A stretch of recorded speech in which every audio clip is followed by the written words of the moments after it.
నేను అందుకే చెప్తున్నా ఈ రోజు వరకు అధ్యక్ష ఇంతవరకు ఈ డాక్యుమెంట్ బయట గ్రూపులలో సర్క్యులేట్ చేస్తున్నారు. ఈ డాక్యుమెంట్ ఇంతవరకు వాళ్ళు సర్వే చేసినాం, మేము ఒకటే రోజులు చేసినాం, మేము చాలా పొడి చేసినాం, చింపేసినాం, లేనోడు లేనట్టే ఉన్నోడు ఉండాల్సిందే అని ఆ రోజు ఎంతో హడావిడి చేశారు. తెలంగాణ మొత్తం బంద్ అన్నారు అధ్యక్ష. 7 గంటల నుంచి 7 గంటలు 12 గంటలు చేసినామన్నారు. ఈ డాక్యుమెంటును మంత్రివర్గ సమావేశంలో పెట్టి మంత్రివర్గం ఎందుకు ఆమోదించలేదు? ఈ డాక్యుమెంటును 10 సంవత్సరాలు ప్రభుత్వంలో ఉన్న వాళ్ళు శాసనసభలో ఎందుకు ప్రవేశపెట్టలేదు? ఈ డాక్యుమెంట్కు లీగల్గా ఇదే ఒకవేళ అయితే ఎందుకు ఈ ప్రభుత్వం ఈ నివేదికను బయట పెట్టలేదు అధ్యక్ష? ఒక కుటుంబం ఎందుకు దాచిపెట్టుకున్నది డాక్యుమెంట్ను? అంటే ఒక కుటుంబం కోసం సమగ్ర కుటుంబ సర్వే చేసి ఆ కుటుంబం రాజకీయ ప్రయోజనానికి వాళ్ళు పెట్టుకున్నారు. ప్రజల కోసం మేము చెయ్యాలని ఈరోజు ఇంటింటికి వెళ్ళి ప్రతి 150 కుటుంబాలను గుర్తించి ప్రతి 150 కుటుంబాలకు ఒక ఎన్యూమరేటర్ను పెట్టి రోజుకు 8 నుంచి 10 కుటుంబాలే ఒక్క రోజులో చేయమనలేదు అధ్యక్ష. 50 రోజులు నిరంతర ప్రక్రియ చేసి 50 రోజుల తరువాత 100% పారదర్శకంగా ఈరోజు సామాజిక ఆర్థిక రాజకీయ కులగణన సర్వే చేసి ఈరోజు ఇక్కడ పెడితే వాళ్ళు ఎక్కడో కాకి లెక్కలు తీసుకొచ్చి చెట్ల మీద ఇస్తరాకులు కుట్టినట్టు ఎక్కడెక్కడో వివరాలు తీసుకొచ్చి సభలు పెట్టి ఈ సభను ఎందుకు తప్పుదో పట్టిస్తారు అధ్యక్ష?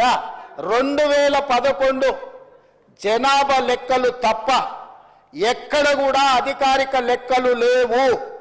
ఆ తర్వాత 2024లో కాంగ్రెస్ పార్టీ అధికారంలోకి వచ్చిన తర్వాత చేపట్టిన ఈ సర్వే మాత్రమే అధికారిక డాక్యుమెంటు. ఇంత మించి అధికారిక డాక్యుమెంటు లేదు.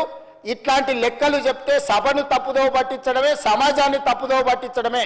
2011 జనాభా లెక్కల ప్రకారం 3,50,03,674 మంది అధ్యక్ష 2011 జనాభా లెక్కల ప్రకారం. ఈ రోజు మా ప్రకారము 3,70,00,000 పైచిలకు జనాభా అధ్యక్ష. ఇంకెక్కడ కూడా అధికారికంగా లెక్కలు లేవు. ఎవరైనా చెప్తే ఊహించో లేకపోతే అబద్ధాలు ఎవరైనా చెప్తే అవి మోసుకొచ్చి ఇక్కడ చెప్పుడు తప్ప ఏ చర్చకు తావు లేదు.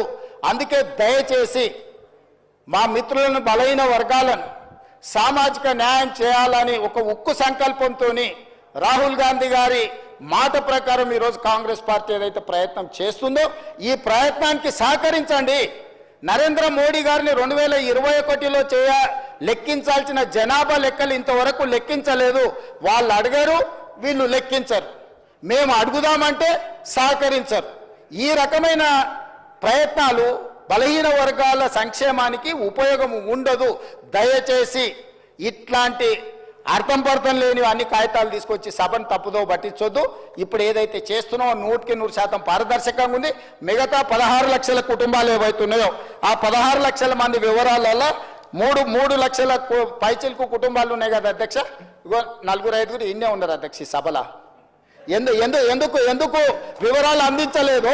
తెలంగాణ సమాజానికి వాళ్ళు క్షమాపణ చెప్పాలి అధ్యక్ష. ప్రభుత్వం అధికారికంగా సేకరిస్తున్న సమాచారాన్ని ప్రజాప్రతినిధులుగా ఉండి పక్కదారి పట్టించి వివరాలు ఇవ్వకుండా ఈరోజు సభలో ఏదేదో మాట్లాడితే ఎట్లా అధ్యక్ష? దయచేసి సహకరించండి. ఇప్పుడు కూడా నేను కోరుకుంటున్నా హరీష్ రావు గారిని, చంద్రశేఖర్ రావు గారిని, తారక రామారావు గారిని, పద్మారావు గారిని, పోచంపల్లి శ్రీనివాసరెడ్డి గారిని వీళ్ళందరినీ నేను కోరుకుంటున్నా దయచేసి ఈ సర్వేలో పాల్గొనండి, వివరాలు ఇవ్వండి. ఇవాళ బలహీన వర్గాలకు న్యాయం జరిగే విధంగా మనం చర్యలు చేపడదాము. ఇన్ని సంవత్సరాల ఆలస్యమైన కనీసం ఇప్పుడైనా వాళ్ళ కోసం పనిచేద్దాము. ఇక 42% రిజర్వేషన్ గురించి మా మిత్రుడు శ్రీనివాస్ యాదవ్ గారు అన్నారు. నేను ఒక మాట సూటిగా వారికి సమాధానం నేను చెప్పదలుచుకున్నా.